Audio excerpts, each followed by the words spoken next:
Hello, in front of me I've got TECNO Spark 30C. In this video I'll show you how to insert SIM card or SD card to this smartphone.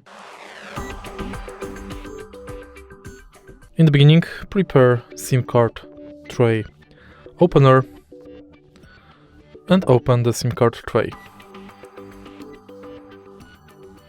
Right here we've got one SD card slot and two SIM card slots.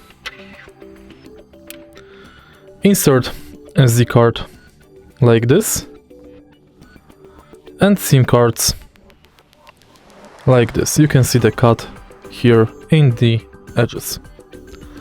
Next, insert the SIM card tray to your smartphone. Same way as you ejected it, and it's done. If you find this video helpful, please leave like, comment and subscribe.